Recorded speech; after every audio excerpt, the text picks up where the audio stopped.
Hello everyone. We are finishing Unit 10 Lesson 6. If you missed it in class or you were absent, you can go watch Kirk on eMath Instruction to get the first page. This is the second page. So it's similar to that second problem we did in class when we were simplifying polynomials. So this is exercise 4. So remember, we have polynomials, so you put them in parentheses. And it all goes back to that factoring. So we need to factor the numerator. Remember, factors of your negative 14, that give you a 5. So you have an x, and then 7 and 2. So I need a negative 14 and a positive 5. So it is positive 7, negative 2. So x plus 7, x minus 2. That's how the numerator factors. Then the denominator is going to be the difference of two squares, x plus 2, x minus 2. Then an entire binomial cancels, not just part of it. So the x minus 2 cancels. I know, look at those chicken scratch here, but this is x plus 7 all over x plus 2. If you want to put them in parentheses, that's fine.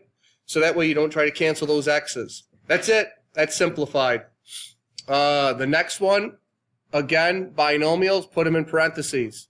That numerator is the difference of two perfect squares. 4 is a perfect square, x squared is a perfect square, 1 is a perfect square. So two sets of parentheses. You have a 2x plus 1, 2x minus 1, all over. Now don't forget the GCF, because the denominator is a GCF. Don't force it into two sets of parentheses. I only take out a 5. I'm left with a 2x minus 1. The 2x minus 1's cancel. I have 2x plus 1 over 5. And that is it. That is your answer. The last one, C. I think I'm going to be in the way. All right, so this is your arcing. Remember, we went over arcing the other day. Okay, so A times C, 3 times 8. Okay, so you have your 3 times 8, 24.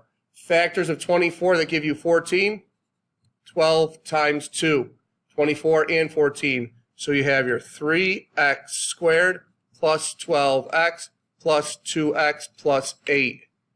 Group them. Okay, I take out a 3x. I'm left with an x plus 4. Take out a 2. I'm left with an x plus 4. So then I have 3x plus 2, x plus 4. If you need some help with grouping, see me so I can go over it with you. Difference of two squares in the denominator. Oh, I didn't put these in parentheses.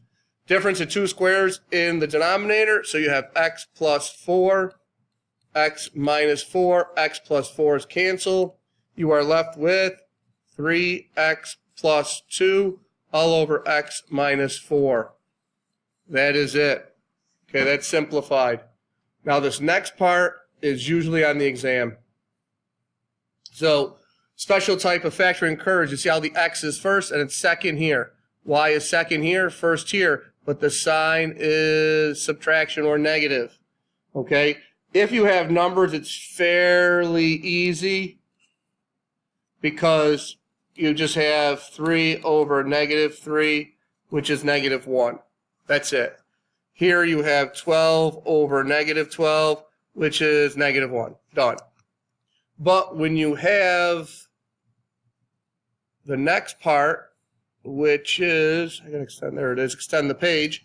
When you have variables, you want to line them up in descending order or put the values of the variables, the a's above the a's, the b's above the b's. So you can't cancel that out. But what you can do is you can factor out a negative 1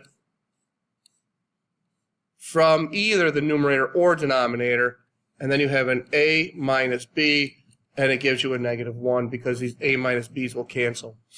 And we're going to see something like that in the next couple examples, and pretty much guaranteed to be on the Regents exam because they like to do that to you. So what I like to do is I have the 2x minus 10 and then I put it in descending order. The negative stays with the x squared, the positive stays with the 25. So then the 2x minus 10 is in descending order, and that first term is positive. With this part here, this denominator, I am going to take out a negative 1, and then I have an x squared minus 25.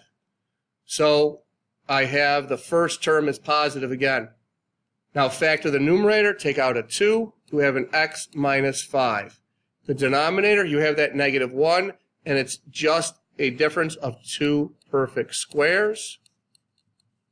X minus 5's cancel. So then I have 2 over negative x plus 5. Now, usually what will happen is the numerator is the one with the negative, not the denominator. So this negative is going to come up here, and I will have negative 2 all over x plus 5, which is choice number 1.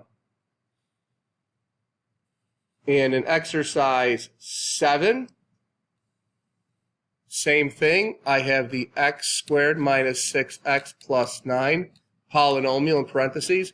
And then I'm going to rewrite this one, negative 6x plus 18.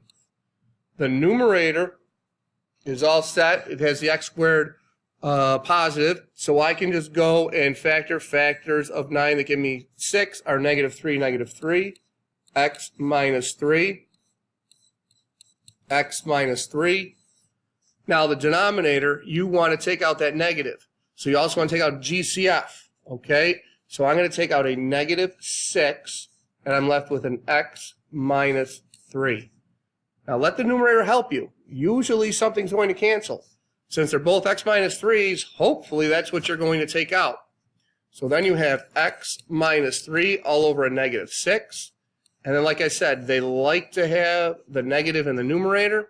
So I have a negative x minus 3 over 6. Look at your choices. Is it any of your choices? No, it is not. So they distribute, which is perfectly fine. Negative x plus 3 over 6. Okay, and then sometimes they switch the order. So what do? They switch the order and make it 3 minus x over 6, which is choice 4. Okay, so we have a lot of those to work on in class tomorrow. If you have any questions with these notes, you can see me before class or at the beginning of class. All right, just about 8 minutes. What'd I tell you? Have a good night.